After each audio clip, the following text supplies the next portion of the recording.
ಈಗಾಗಲೇ ಗಣ್ಯಾತಿ ಗಣ್ಯರು ಎಸ್.ಎಂ. ಕೃಷ್ಣ ಅವರ ನಿವಾಸಕ್ಕೆ ಬರ್ತಾ ಇದ್ದಾರೆ. ಅವರ ಅಂತಿಮ ದರ್ಶನವನ್ನ ಪಡಿತಾ ಇದ್ದಾರೆ. ಕೊನೆಯದಾಗಿ ನಮನವನ್ನ ಸಲ್ಲಿಸ್ತಾ ಇದ್ದಾರೆ. ಡಿ.ಕೆ. ಶಿವಕುಮಾರ್ ಕೂಡ ಆಗಮಿಸಿರೋದನ್ನ ಗಮನಿಸ್ತಾ ಇದ್ದೀವಿ. ನಾವು ಅವರಂತೂ ಕಣ್ಣೀರಾಗ್ಬಿಟ್ರು. ದೃಶ್ಯದಲ್ಲಿ ನೋಡಬಹುದಾಗಿದೆ. ಕೊನೆಯದಾಗಿ ಅಂತಿಮ ದರ್ಶನವನ್ನ ಪಡೆದು ಕಣ್ಣೀರು ಹಾಕಿದ್ರು, ಭಾವುಕರಾದ್ರು.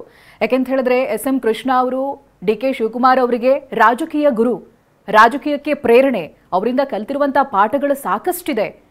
ಸೊ ಅಂತ ಗುರುವನ್ನ ಈ ಸ್ಥಿತಿಯಲ್ಲಿ ನೋಡಿದಾಗ ಖಂಡಿತವಾಗಿಯೂ ಮನಸ್ಸಿಗೆ ನೋವಾಗುತ್ತೆ. ಇನ್ಯಾವತ್ತೂ ಕೂಡ ಯಾವುದೇ ಸಜೆಷನ್ಸ್ಗಳಾಗಿರ್ಬೋದು, ಮಾತುಗಳಾಗಿರ್ಬೋದು, ಅವು ನಡೆಯೋದೇ ಇಲ್ಲ ಅಂತ ಒಬ್ಬ ವ್ಯಕ್ತಿ ಗೊತ್ತಾದಾಗ ಭಾವುಕರಾಗೋದು ಸಾಮಾನ್ಯ. ಹಾಗೆ ಡಿ.ಕೆ. ಶಿವಕುಮಾರ್ ಅವರು ಕೂಡ ಮಾಲಾರ್ಪಣೆ ಮಾಡ್ತಾರೆ. ಆ ನಂತರದಲ್ಲಿ ಕಾಲಿಗೆ ನಮಸ್ಕರಿಸ್ತಾರೆ, ಭಾವುಕರಾಗ್ತಾರೆ, ಕಣ್ಣೀರನ್ನ ಹಾಕ್ತಾರೆ. ಹೀಗೆ ಸಾಕಷ್ಟು ಜನ ಗಣ್ಯರು ಬರ್ತಾ ಇದ್ದಾರೆ ಎಸ್.ಎಂ. ಕೃಷ್ಣ ಅವರ ನಿವಾಸಕ್ಕೆ ಅಂತಿಮ ದರ್ಶನವನ್ನ ಪಡೆಯೋದಕ್ಕೆ.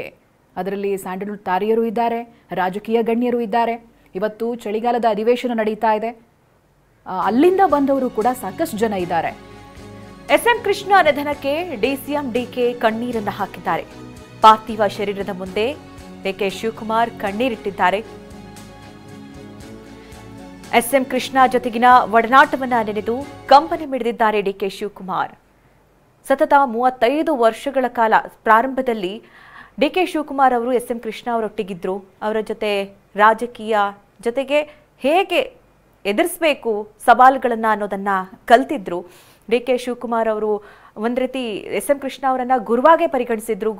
ಗುರುವಿನ ರೀತಿಯಲ್ಲೇ ಇದ್ದು ಅವರು ಪ್ರತಿಯೊಂದು ಹಂತದಲ್ಲೂ ಡಿ.ಕೆ. ಶಿವಕುಮಾರ್ ಅವರಿಗೆ ಸಪೋರ್ಟ್ ಮಾಡಿಕೊಂಡೇ ಬಂದಿದ್ದಾರೆ. ಹೀಗಾಗಿ ಈ ಒಂದು ಸಂದರ್ಭ ಡಿ.ಕೆ. ಶಿವಕುಮಾರ್ ಅವರಿಗೆ ತುಂಬಾ ಕಣ್ಣೀರನ್ನು ತರಿಸಿದೆ.